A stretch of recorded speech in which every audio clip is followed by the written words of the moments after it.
জি, আমাদের এই কোপগালি ঘাট কুন্দালা পাটারি বাজারের দক্ষিণ পাশে শিকদার বাড়ি। আমি কাজ করি ইলিয়াস দালালের লগে। দীর্ঘ এই সরকার আইন করার পর থেকে আমরা আগে যে কাট করছে জেলে কাঠ, আমরা আইন মানি। জেলে কাঠের চাইল আমরা আগে আরও অনেক আগে পাইছি। এখন বর্তমানে ইদারিং আমরা কোনো চাইল পাই না। আমাকে এই জেলে কাঠ থাকাকালীনও চাইল পাই না। এই 3-4 ট্রিপ হিয়ার পরে নদীতে যাই, সরকার অভিযান দেয়, অভিযান আমরা পালন করি। অভিযানের পরে গাঙ্গে গেল আমার ঘরে উত্তর থেকে কোস্টগার্ড আয়া 3-4 পদের পুলিশ আয়া আমার ঘরে জ্বালাতন করে। আমাকে জাল লই যা, জাল ফুরিয়ালা হিয়ার পর দিয়ে জরিমানা করে। জাল আনতে গেলে টাকা দিতে হয়। একবার জাল ধরলে আগে টাকা দাও, আগে দালালকে ফোন দাও, 30,000, 20,000, 10,000 এই মিলে টাকা দিয়া আমরা সম্পদ ছুড়ে আনতে। সম্পদ না নিলে হেরা লই জায়গা। এইভাবে আমার ঘরে জ্বালাতন করে। এরপরে লোক উঠে যায়, স্ক্রিন বোর্ড একটা ভিড়ে দিয়ে উড়ো উড়ো উড়ো, না উঠতে চাইলে ডেনা সাই ধরে স্ক্রিন বোর্ডের মধ্যে উঠে যায়। এই 2 মেয়া অভিযানের আগে দিয়ে আমার একবার উঠাইনি, আমার থেকে 5,000 টাকা দিয়ে আমি ছুটতে হয়েছি। আমার ডাইরেক্ট আমি অসুস্থ ডেঙ্গা সাই ধরে উঠাইলি। আমি কোপগালি ঘাটে থাকি জালবাই এই জেলে।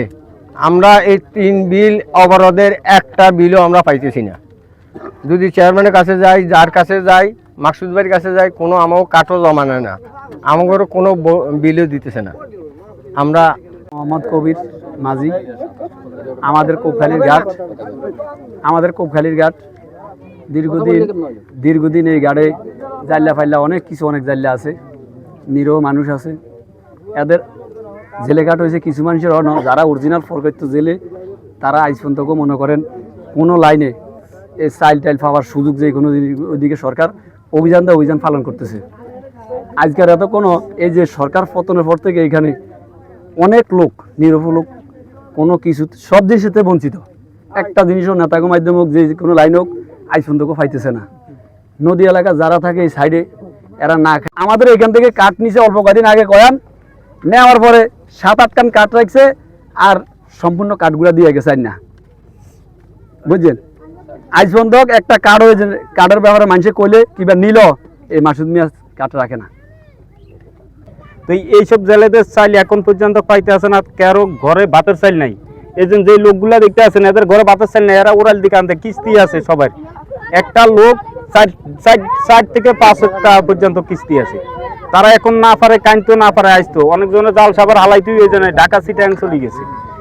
এই গরিবের চাইলের, গরিবের পেটে লাথি যারা দেয়, আমরা তাদের বিচার দাবি করি বাংলাদেশ সরকার, জনাব তারেক রহমান সাহেবের কাছে, এবং লালমোহন উপজেলার কর্মচারী ভাইদের কাছে, এবং আমাদের লালমোহনের উপজেলার নেতা কর্মীদের কাছে, যেন সাধারণ জনগণ তাদের ন্যায্য অধিকার ফিরে পায় এবং তাদের চাল যেন ঠিক মতন পায়। আর আরেকটি কথা হইলো, আমাদের ইয়ার আগে জেলে কাঠের চাল দিছে, এই 3 ট্রিপের আগে কিন্তু চাল দিছে। এই 3 ট্রিপেরটা তো খাইয়ে আলাইছি। 3 ট্রিপের আগে চাল দিছে, 12 কেজিও চাল দিছে এই মাকসুদ চেয়ারম্যান, আবার 20 কেজি করিও দিছে। দ্বিতীয় সেই জায়গা আমাদের পাটারিহাট 7 নং ওয়ার্ডের পাটারিহাট না, এন টোটাল 7 নং ওয়ার্ডের থেকে জেলে আছে আপনার 2700 জেলে। তার ভিতরে কাঠগুলা সব কাঠগুলা রাখা দিছে, রাখা দিয়া খালি 10-12 জন লোকের কাঠ দিছে। আর এদের কাঠ তো নেয় না, জাগো কাঠ নেয় না, তাদের কাঠ কিন্তু এখনো আছে। আর যেসব কাঠ নিছে ওইসব কাঠগুলা জনগণ এখন পর্যন্ত পানো। সেই মধ্যে ইয়ানে অনেক লোক আছে এখনো হে লোকের কাঠ পায়নি, কিন্তু বলতে আছে এই কাঠ নাই। আমি টিউনির কাছে কইলাম, এসিলন স্যারের কাছে বললাম, এবং মস্ত অফিসারের কাছে বললাম, তারা পর্যন্ত এটারে তলব করি এখন পর্যন্ত জনগণের কাঠগুলা, এই নিরীহ জেলেদের কাঠগুলা বাইর করে দিতে না। এই কাঠগুলা পশ্চিমের কিছু নেতা ফেতা ওই যে মাসুদ চেয়ারম্যানের লগে থাকিয়া তারা কিন্তু এগুলো আত করছে। তার ভিতরে আমরা গোপন সূত্রে খবর পাইছি, ইয়ার ভিতরে ওই যে ইয়াবা টেবিল উঠখোর আনোয়ারকে ধরছে। এখন জেলেদের সরকারি আইন পালন করতেছে। সরকার যে জেলেদের একটা ভাতা দেয় প্রতি সিজনালি অভিযানের 2 মাসের অভিযানে যে ভাতা দেয়, সেই ভাতাটা কোনো জেলেরা পাইতেছে না। আর যে আমাদের চেয়ারম্যান মেম্বার, এলাকার যারা প্রতিনিধি দায়িত্বে আছেন, এরা চেষ্টা করেও আমাদের জেলেদেরকে কোনো চাল দিতে পারতেছে না।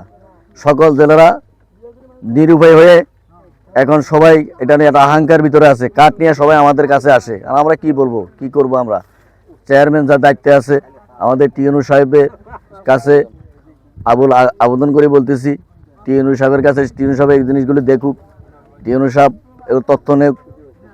যারা সরকারি কর্মকর্তা যারা এই জেলেদের চাইল বিতরণ করে, টিএনও সাহেব আছেন, মৎস্য অফিসার আছেন, আপনাদের সাংবাদিকের মাধ্যমে সকল যারা কর্তৃপক্ষ যারা সরকারি দায়িত্বে আছেন সকলকে উদ্দেশ্য করে বলতেছি, আপনারা দেখেন বিষয়গুলা। এখানে পরে 1000-এর উপরে জেলে এই 7 নং ওয়ার্ডের কুপখানীঘাট পাড়াইহাটের রাস্তার মাথায় 1000-এর মতো জেলে কোনো চাউল পাইতেছে না 7 নং ওয়ার্ডের ভিতরে। আপনারা যারা দায়িত্বে আছেন আপনারা বিষয়টা দেখেন, দেখে আপনারা জেলেদেরকে একটা সান্ত্বনা দেন। জেলেরা আমাদের যারা আমরা আড়তদারি করি আমাদের উপরে খুব তারা বিহেভ খারাপ করে যে আমরা চাল পাই না কেন। আর আমরা তো সকল যারা দায়িত্বে আছেন তাদেরকে বলতেছি আমরা এটার কোনো সমাধান দিতে পারতেছি না, আপনাদের সাংবাদিকের মাধ্যমে আমরা এটার সমাধান চাই।